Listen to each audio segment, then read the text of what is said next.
baiboly? Ahoana ho ny baiboly?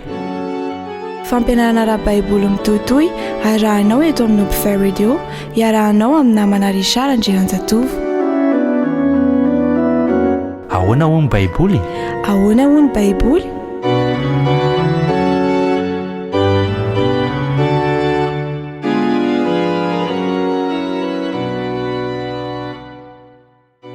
Fiadanana ho aminao sy ny ankonanao ry namako. Miarabanao amin'ny anaran'i Jesosy Kristy ny namanao Richard Andrianjatovo ary manasanao mba oliana trany amin'ny fiarahana amiko amin'ity anio ity.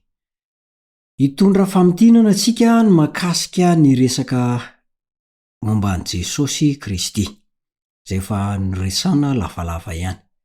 Koa amin'ity anio ity dia tsara mihitsy ny hitondrana famintinana mikasika an'ireo resadresaka teo aloha, izay efa narantsika teto.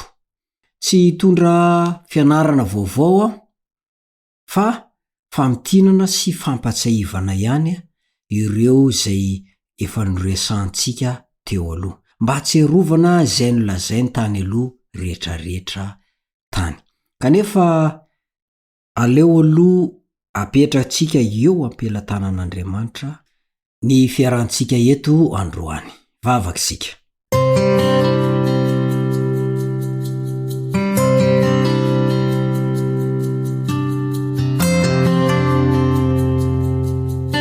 Sotranao zay ry rainay zany an-danitra fa nomeno anay ny fotoana ahafahanay miona ary mandinika sy mamakafaka ny teninao. Hianatra ireo fahamarinana ara-baiboly zay, mba ho fantatra izay tokony hametranay ny tongotray, ka hoekenay ary meo anay ny fanahinao masina ampafantatra anay ny tena heviny marina. Mamela nefa ny elokay satria amin'ny maha-olombelona mpanotanay dia tsy tanteraka izay. Koa dia metezanao omba sy tantana ity mpanomponao ity, anositra molotra ianao ary namako io dia handray ny teny ihany koa hiatra izany eo amin'ny fiainana. Amin'ny anaran'i Jesosy no angatana izany. Amen. Ny baiboly rery ihany no fitsipika na fotom-pinoan'ny kristianina rehetra. Zao no voalazan'ny Isaia 9:20. Isaia 9:20 amin'ny anaran'i Jesosy Kristy. Ho amin'ny lalàna sy ny teny vavolombelona ihany, raha tsy miteny araka izany teny izany izy, dia olona izay tsy hiposahan'ny fahazavany maraina. Ny lalàna sy ny teny vavolombelona eto dia mahafoaka ireo fitsipika izay voalaza ao anaty baiboly, na ny baiboly manontolo mihitsy. Tsy afaka niaka tahaka olona hafa isika afa-tsy Kristy rery ihany. Ny fitondrantena nasehony nanoloana ny tenin'Andriamanitra no tokony ho fitondrantena ho alaintsika tahaka. Satria izany Jesosy Kristy izany dia voalazan'ny Petera 2:2. Petera 2:2. Toy izao no voasoratra ao araka ny fanambaran'i Petera. Fa ho amin'izany no niantsoana anareo, fa Kristy aza efa nijaly hamonjy anareo ka namela fianarana ho anareo mba hanarahanareo ny diany. Ny Jaona 5:50 ihany koa dia manao fanatitra terana tahak'izao. Jaona 5:50 amin'ny anaran'i Jesosy Kristy. Raha mitandrina ny didiko ianareo dia hitoetra amin'ny fitiavako, tahaka ny tandremako ny didin'ny raiko sy ny hitoerako amin'ny fitiavany. Ireo andinin'ireo dia miteny fa izany Jesosy Kristy izany dia naneho fianarana ho an'ireo izay hanaraka azy aty aoriana, ary izy no hamaly soantsika amin'ny farany. Zay manko ny voalazan'ny Romanina 2:2 manao hoe izay hamaly ny olona rehetra araka ny asany avy. Amafisiny Hebreo zany 10 ny andininy faha 30. Hebreo 10 fa 30. Fa fantatsika izay nanao hoe ay ny famaliana izao no amaly, ary koa Jehova hitsara ny olony. Ny Apokalipsy 12:12 aza de miresaka toy zao hoe: indro hafainga anao, ary eto amiko ny famaliko, mba hamaliko ny olona rehetra araka ny asany. Tena ho avy Jesosy, izy no maly soantsika amin'ny farany. Nasongadintsika teo aloha fa mety miova zao rehetra zao, saingy ny tenin'Andriamanitra irery any no azo antoka tsy miova mihitsy. Zay ny voalaza ny Isaia 40:7. Isaia 40:7. Maina ny ahitra, malazo ny voniny, fa ny tenin'Andriamanitsika dia haharitra mandrakizay. Ary mitondra fahasambarana ny fiainoana sy famakiana ary ny fankatoavana zay lazainy. Zay voalaza ny Apokalipsy 1:7 manao hoe: sambatra izay mamaky sy miaino ny tenin'ity faminaniana ty, ka mitandrina zay voasoratra ato anatiny, fa atombotra ny andro. Io ny fitsipika ahitana sy hitsarana ny mivilavila sy ny diso rehetra, ka rehefa tsy mifanaraka amin'io manontolo de tokony efa fampianarana mampisalasala zay, na koa tonga am'ilay fitenin'ny Baiboly azo hoe tsy izy, na fampianaran'ny diso, tsy araka ny voalazan'ny Titosy 1:7 sy ny 2:1 hoe fampianarana tsy misy kilema. Io Baiboly io rery, io ihany nanambara fa ny tsara indrindra no noforon'Andriamanitra fa tsy ny ratsy. Genesis 1:1-3 no miresaka an'izay. Lavo anefa isika olombelona noho ny tsy nampiasantsika ny safidintsika ho amin'ny tsara. Genesis 3:9. Ny Ray sy ny Eva ilay voankazo nandraran'Andriamanitra, de nihinana izy, de aveo nitondrasany koa ny vadiny, de nihinana. Noho izany de lasa nanana fironana anota ny taranak'olombelona rehetra, ka tsy misy afaka monjy ny tenany na de iray aza. Romanina 3:7 sy ny Romanina 5:12. Jesosy kosa nefa, na de ny tafy nofo aza, de afaka naneho tamitsika fa azo atao tsara ny tsy anota mihitsy, satria tsy nanota mihitsy izy. Zay ny voalazan'ny Hebreo 4:15.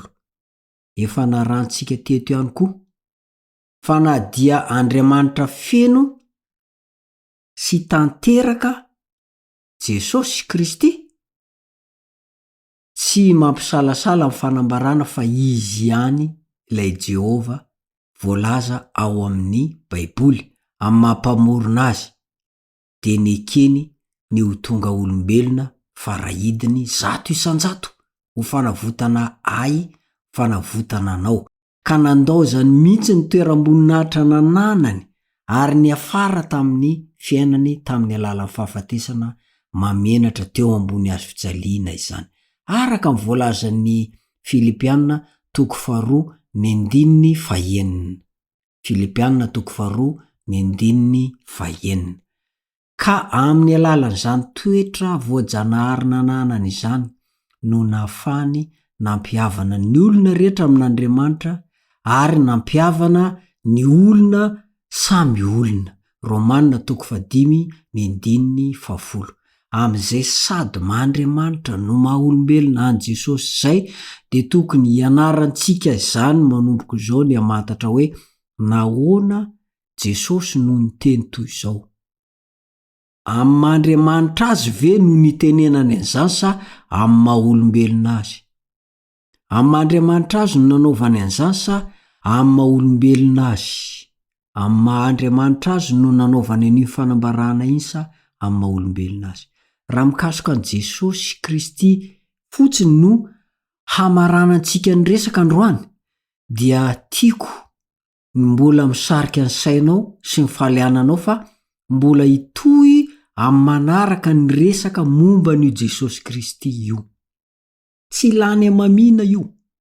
Sitraka sy telina indrindra ny fanaranao ny fiaranana ny soratra masina miaraka amiko, ary mankahery anao aho mba tsy ho tapaka mihitsy, ary aza adino ny miasa sy manasa ny namanao mba hiaraka eto sika.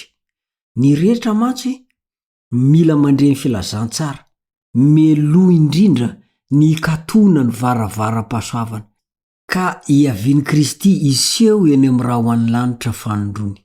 Zao ny voalaza ny Matthieu 4:20. Ary ho toriana amin'izao tontolo zao ity filazantsara ny fanjakana ity ho vavolombelona amin'ny firenena rehetra, dia vao tonga ny farany. Ny farany resana eto dia ny fikatonan'ny varavara-pahasoavana. Ho avy amin'izay Jesosy amarana ny tantara ratsy nyty zao tontolo zao misy antsika ity. Ho fongana i Satana sy ny anjeliny. Ho levina hiaraka aminy ny ratsy fanahy. Mipetraka amin'ny fanontaniana hoe aiza am'ireo no hisy anao? Hiaraka amin'ny Jesosy dia handova ilay fiainana mandrakizay, sa hiaraka amin'ny Satana ho lasa lavenina? Tandremo fa loza ho an'izay tsy mitory. Hoy ny Baiboly eo amin'ny Ezekela 3:7-20. Ezekela 3:7-20. Raha hoy zaho amin'ny ratsy fanahy, ho faty tokoa ianao, ary tsy mananatra azy ianao na miteny hananatra ny ratsy fanahy. Ialany amin'ny lalan'ny ratsy amonjenany eny, dia ho faty amin'ny eliny ihany ilay ratsy fanahy. Nefa hadiniko amin'ny tananao ny rany. Koa raha ny marina miala amin'ny fahamarinana ka manao meloka, ary mametraka fahatafitohinana eo anoloany aho, dia ho faty izy. Eny, noho ny tsy nananaranao azy dia ho faty amin'ny fahotany ihany izy, ary ny fahamarinana izay nataony tsy ho tsaroana. Nefa kosa hadiniko amin'ny tananao ny rany. Ny Ezekela 3:7-9 aza dia miresaka toy izao hoe fa raha hitan'ilay mpitily kosa fa indro avy ny sabatra nefa tsy nitsoka ny anjomary izy, ka tsy nitairina ny olona, ary tonga ny sabatra ka mandringana olona ao aminy, dia maty ny elony ihany izy. Nefa ny rano dia hadiniko amin'ny tanan'ilay mpitily. Raha hoy zaho amin'ny ratsy fanahy, ilay ratsy fanahy ho faty tokoa ianao, nefa tsy mety mananatra azy ianao, hiala amin'ny eleny, dia ho faty ny elony ihany zany ratsy fanahy zany, fa ny rano dia hadiniko amin'ny tananao. Noho izany, aza atao atsirambina ny asan'Andriamanitra, aza atao atsirambina ny fampelezana ny fahamarinana. Fa zao ny voalaza ny apôstôly Paoly eo amin'ny Koritianina 1:7-9. Lozako ratsy mitory ny filazantsara. Tena ho avy Jesosy, ary rehefa ho avy izy hamaly ny olona rehetra araka ny asany. Hotahinane ny fiarantsika teto, manonona ny fiadanan'i Jesosy ho aminao sy ny ankonanao, mametraka mandra-peona mandra-pitafo aminao ny namanao Richard Andrianjatovo. Veloma tompoko.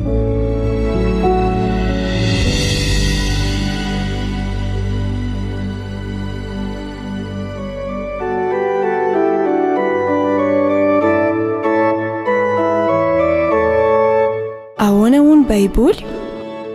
Ahoana hoy ny Baiboly? Fampianarana ara-Baiboly mitohitohy arahanao eto amin'ny Upfare Radio, iarahanao amin'ny namana Richard Andrianjatovo. Ahoana hoy ny Baiboly? Ahoana hoy ny Baiboly?